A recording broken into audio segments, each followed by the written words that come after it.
Programang ito ay rated SPG. Striktong patnubay at gabay ng magulang ang kailangan. Maaaring may masiselang tema, lengguwahe, karahasan, sexual, horror o droga na hindi angkop sa mga bata. Magkasama na muli si Nanay Chato at ang anak niyang si Langgay. Alamin natin. Welcome back sa aking channel.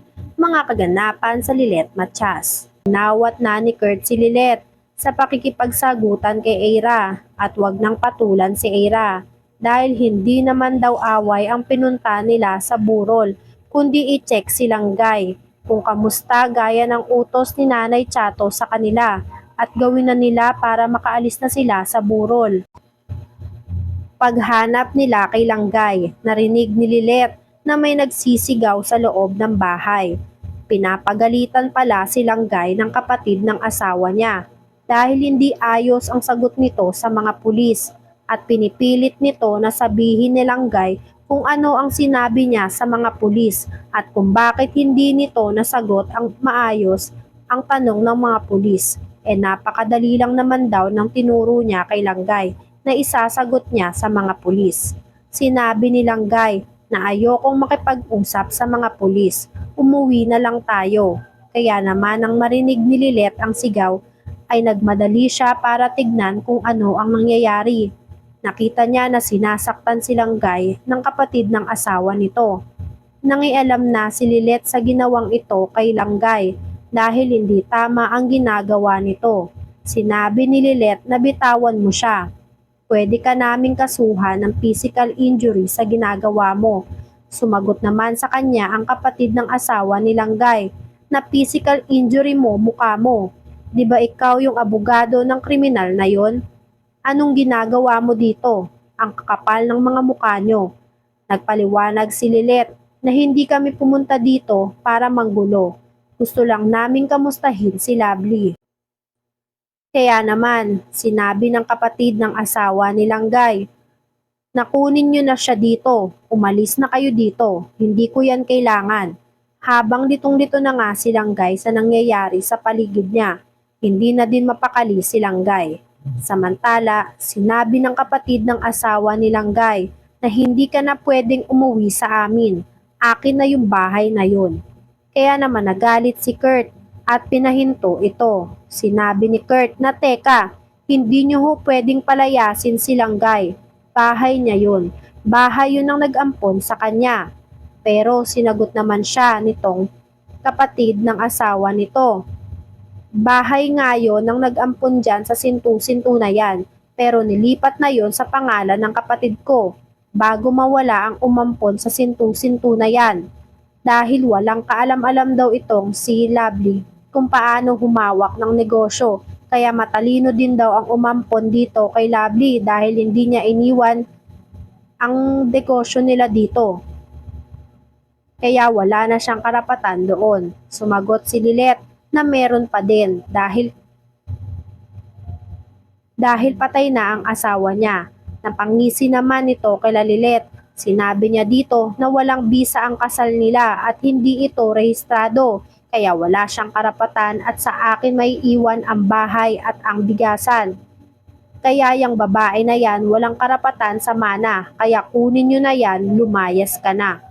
Kaya naman, napag-alaman ng ating bida na si Lilet na ginamit lang ng magkapatid si Langgay para makuha lahat ng mana ng nag-ampon sa anak ni Nanay Chato na si Langgay.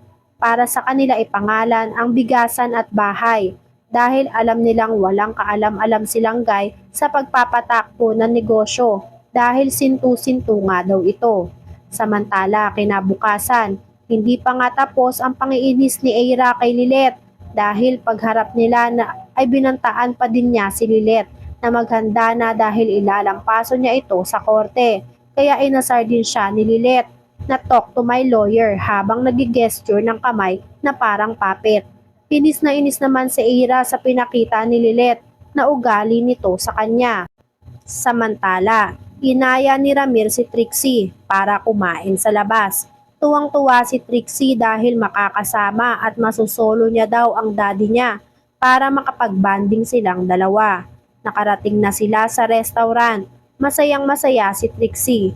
Pero nagtaka siya kung bakit may isa pang upuan na bakante sa harap niya. Kaya sinabi ni Trixie na akala ko tayong dalawa lang dad. Kasama pala si Mami. Pero tumanggi si Ramir. Sinabi niya kay Trixie na hindi ang mami mo ang makakasama natin ngayon, Trixie. Kaya nagtaka si Trixie kung sino pa ang pwede nilang makasama bukod sa Mami Patricia niya. Kaya nagtanong siya kay Ramir, and who? Nagulat si Trixie nang marinig ang boses ni Lilet na tinawag ang daddy niya. Galit na galit si Trixie dahil hindi niya matanggap na gagawin yon ni Ramir na pagsamahin sila sa iisang lugar. Kahit alam daw ni Ramir na hindi sila magkasundo nito. Nag-walk out si Trixie dahil hindi niya kaya na makasama si Lilet sa isang lugar kasama pa si Ramir. Kaya sinabi ni Lilet na susundan ko po siya at ako na lang muna ang kakausap sa kanya. Umoo naman si Ramir at umalis na si Lilet para sundan si Trixie. Nang makarating si Lilet sa kung nasaan si Trixie, kinausap niya itong si Trixie. Sinabi niya kay Trixie na hindi ko naman alam na kasama ka ni Sir Ramir. Pasensya ka na. Bumalik ka na doon sa loob at ako na lang at kayo na nga lang ang kumain. Hindi na matanggap ni Trixie ang nangyari, kaya sinumbatan niya ulit ng paulit-ulit si Lilet. Sinabi niya na lahat na lang inaagaw mo sa akin.